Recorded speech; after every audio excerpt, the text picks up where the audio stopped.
Hi hello ನಮಸ್ತೆ, ರತೀಸ್ ಕಿಚನ್ಗೆ ಸ್ವಾಗತ. ನಾನಿವತ್ತು ನನ್ನ ಫೇವ್ರೆಟ್ ಬದನೆಕಾಯಿ ಗೊಜ್ಜು ಮಾಡ್ತಾಯಿದ್ದೀನಿ. ನಾನು ಹೇಗೆ ಮಾಡ್ತೀನೋ ಅದನ್ನು ನಿಮಗೂ ತೋರಿಸ್ಕೊಡ್ತೀನಿ, ಬನ್ನಿ. ನಾನಿಲ್ಲಿ ಬಿಳಿ ಬದನೆಕಾಯಿನ ತೊಗೊಂಡಿದ್ದೀನಿ. ನನಗೆ ಈ ಬದನೆಕಾಯಿನಲ್ಲಿ ಪಲ್ಯ ಮಾಡ್ಕೊಂಡು ತಿನ್ನೋದು ಅಂದರೆ ತುಂಬಾ ಇಷ್ಟ. ಫಸ್ಟ್ ನಾನು ಇದನ್ನು ಚೆನ್ನಾಗಿ ವಾಶ್ ಮಾಡಿ ಚಿಕ್ಕ ಚಿಕ್ಕದಾಗಿ ಕಟ್ ಮಾಡ್ಕೊತೀನಿ. ಇದರಲ್ಲಿ ಹುಳ ಇರುತ್ತೆ, ನೋಡ್ಕೊಂಡು ಕಟ್ ಮಾಡ್ಕೊಳ್ಳಿ. ನಾನು ಈ ಸೈಜ್ಗೆ ಚಿಕ್ಕ ಚಿಕ್ಕದಾಗಿ ಕಟ್ ಮಾಡಿಕೊಂಡು ತಕ್ಷಣ ನೀರಿಗೆ ಹಾಕಿ ಇಟ್ಕೊತೀನಿ. ನೀರಿಗೆ ಹಾಕಲಿಲ್ಲ ಅಂದರೆ ಇದು ಕಪ್ಪಾಗಿಬಿಡುತ್ತೆ, ಹಾಗಾಗಿ ಬೇಗನೆ ನೀರಿಗೆ ಹಾಕ್ಕೊಳ್ಳಿ. ಈ ಬದನೆಕಾಯಿ ಪಲ್ಯ ಮಾಡ್ಕೊಂಡು ತಿಂತಾಯಿದ್ರೆ ಅದರ ರುಚಿನೇ ಬೇರೆ ಅಲ್ವಾ? ಒಂದು ಸಲ ಇದನ್ನು ಟ್ರೈ ಮಾಡಿ. ನನಗಂತೂ ಆಗಾಗ ಇದನ್ನು ರೊಟ್ಟಿಗೆ ಮಾಡ್ಕೊಂಡು ತಿನ್ನೋದು ತುಂಬಾ ಇಷ್ಟ. ರೊಟ್ಟಿಗೆ ಎಮರ್ಜೆನ್ಸಿ ಅಂದರೆ ಈ ದೋಸೆಗೆ ಆ್ಯಂಡ್ ಚಪಾತಿಗೆ, ಅನ್ನಕ್ಕೆ ತುಂಬಾ ಚೆನ್ನಾಗಿರುತ್ತೆ. ಸ್ವಲ್ಪ ತುಪ್ಪ ಹಾಕ್ಕೊಂಡು ಈ ಗೊಜ್ಜನ್ನ ತಿಂತಾಯಿದ್ರೆ ಆಹಾ! ನೀವು ಒಂದು ಸಲ ಟ್ರೈ ಮಾಡಿ ಹೇಗಿತ್ತು ಅಂತ ನನಗೆ ಕಮೆಂಟ್ ಮಾಡಿ. 2 ಟೊಮೆಟೊ ತೊಗೋತಾ ಇದ್ದೀನಿ. ಒಂದು 10 ಬದನೆಕಾಯಿಗೆ ಸಾಕಾಗುತ್ತೆ. ಆ್ಯಂಡ್ 1 ದಪ್ಪ ಈರುಳ್ಳಿ ತೊಗೋತಾ ಇದ್ದೀನಿ. ಇಲ್ಲಿ ಫಸ್ಟು ಒಂದು ಕುಕ್ಕರ್ ಇಟ್ಟು ಸ್ವಲ್ಪ ಎಣ್ಣೆ ಜಾಸ್ತಿನೇ ಹಾಕ್ಕೊಳ್ಳಿ. ನಿಮಗೆ ನೋಡ್ಕೊಂಡು ಹಾಕ್ಕೊಳ್ಳಿ ಎಷ್ಟು ಬೇಕು ಅಂತ. ಅದಕ್ಕೆ ನಾನು ಸ್ವಲ್ಪ ಸಾಸಿವೆ ಹಾಕಿ ಒಣಮೆಣ್ಸಿನ್ಕಾಯಿ ಹಾಕ್ಕೋತಾ ಇದ್ದೀನಿ. ಹಾಗೆ ಇದಕ್ಕೆ ಕರಿಬೇವು ಸೊಪ್ಪು ಹಾಕಿ ಒಂದು 5 ನಿಮಿಷ ಫ್ರೈ ಮಾಡ್ಕೊಳ್ಳೋಣ.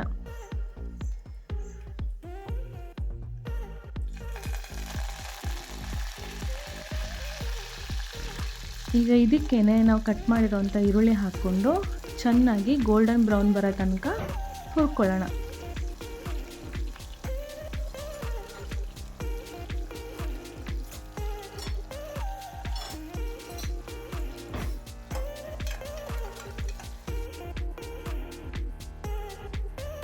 ಈರುಳ್ಳಿ ಚೆನ್ನಾಗಿ ಬಾಡಿದ್ಮೇಲೆ ನಾನು ಇದಕ್ಕೆ ಬದನೆಕಾಯಿನ ಹಾಕ್ಕೋತಾ ಇದ್ದೀನಿ. ಚೆನ್ನಾಗಿ ವಾಶ್ ಮಾಡಿರೋಂಥ ಬದನೆಕಾಯಿನ ನಾವು ಇದಕ್ಕೆ ಡೈರೆಕ್ಟಾಗಿ ನೀರಿಂದ ತೆಗೆದು ಹಾಕ್ಕೊಳ್ಳಿ. ಈ ಬದನೆಕಾಯಿ ಚೆನ್ನಾಗಿ ಎಣ್ಣೆಲೇ ಬಾಡಬೇಕು, ಅದೇ ಮೇಯ್ನ್.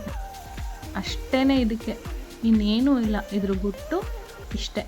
ಚೆನ್ನಾಗಿ ಎಣ್ಣೆಲಿ ಬದನೆಕಾಯಿನ ಬಾಡಿಸಿದ್ರೆ ಅದ್ರ ಟೇಸ್ಟ್ ತುಂಬಾ ಚೆನ್ನಾಗಾಗುತ್ತೆ. ಹಾಗೆ ಇದಕ್ಕೆ ರುಚಿಗೆ ಎಷ್ಟು ಬೇಕೋ ಅಷ್ಟು ಉಪ್ಪು ಹಾಕ್ಕೋತಾ ಇದ್ದೀನಿ. ಒಂದು ಅರ್ಧ ಸ್ಪೂನಷ್ಟು ಅರಿಶಿನದ ಪುಡಿ, ಒಂದು ಅರ್ಧ ಸ್ಪೂನದಷ್ಟು ಶುಂಠಿ ಬೆಳ್ಳುಳ್ಳಿ ಪೇಸ್ಟನ್ನ ಹಾಕ್ಕೋತಾ ಇದ್ದೀನಿ. ಇದೇ ನಿಮಗೆ ತುಂಬ ಚೆನ್ನಾಗಿ ಫ್ಲೇವರ್ ಕೊಡುತ್ತೆ. ಈಗ ಒಂದು 5ರಿಂದ 10 ನಿಮಿಷ ಸ್ಲೋ ಮಾಡಿ ಒಂದು ಮುಚ್ಚಳ ಮುಚ್ಚಿ ಇಟ್ಬಿಡಿ. ಅದು ತುಂಬಾ ಚೆನ್ನಾಗಿ ಬೇಯುತ್ತೆ.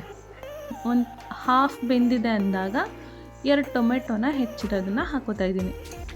ಈ ಟೊಮೆಟೊನೂ ಕೂಡ ಚೆನ್ನಾಗಿ ಮೆಲ್ಟ್ ಆಗಬೇಕು. ಅಷ್ಟರಲ್ಲಿ ಟೊಮೆಟೊ ಜೊತೆಗೆ ಬದನೆಕಾಯಿ ಕೂಡ ಬೇಯ್ಕೊಳ್ಳುತ್ತೆ. ತುಂಬಾ ಈಸಿ ಅಂದರೆ ತುಂಬ ಒಂದು 15 ನಿಮಿಷದಲ್ಲಿ ನಾವು ಈ ರೆಸಿಪಿನ ಮಾಡಿಬಿಡ್ಬೋದು. ಹಾಗೆ ನಾನು ಇದಕ್ಕೆ 1 ಸ್ಪೂನಷ್ಟು ಚಿಕನ್ ಮಸಾಲ ತೊಗೋತಾ ಇದ್ದೀನಿ. ಒಂದು ಸಲ ಚಿಕನ್ ಮಸಾಲಾನ ಹಾಕಿ ಟೇಸ್ಟ್ ಮಾಡಿ ನೋಡಿ, ಸಖತ್ತಾಗಿರುತ್ತೆ. ಹಾಗೆ ಒಂದು ಅರ್ಧ ಸ್ಪೂನಷ್ಟು ಧನಿಯಾ ಪುಡಿ, ಒಂದು ಅರ್ಧ ಸ್ಪೂನಷ್ಟು ಅಚ್ಚಕಾರದ ಪುಡಿ ತೊಗೊಂಡಿದ್ದೀನಿ. ಯಾಕೆಂದರೆ ನಾನು ಬದನೆಕಾಯಿ ಕಮ್ಮಿ ಕ್ವಾಂಟಿಟಿ ತೊಗೊಂಡಿರೋದ್ರಿಂದ ನಾನಿಲ್ಲಿ ಕಡಿಮೆ ಹಾಕ್ಕೋತಾ ಇದ್ದೀನಿ. ನೀವು ಎಷ್ಟು ತೊಗೋತೀರಾ ಅದ್ರ ಮೇಲೆ ನೀವು ಖಾರದ ಪುಡಿ, ಧನಿಯಾ ಪುಡಿನ ಹಾಕ್ಕೊಳ್ಳಿ. ಎಲ್ಲನೂ ನಾನಿಲ್ಲಿ ಚೆನ್ನಾಗಿ ಮಿಕ್ಸ್ ಮಾಡಿ ಒಂದು 5 ನಿಮಿಷ ಹಾಗೆ ಬಿಡ್ತೀನಿ.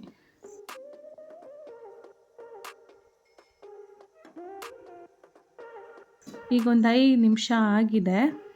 ಇದಕ್ಕೆ ನಾನು ಒಂದೇ ಒಂದು ಲೋಟ, ಚಿಕ್ಕ ಲೋಟದಲ್ಲಿ 1 ಲೋಟದಷ್ಟು ನೀರನ್ನ ಹಾಕ್ಕೋತಾ ಇದ್ದೀನಿ.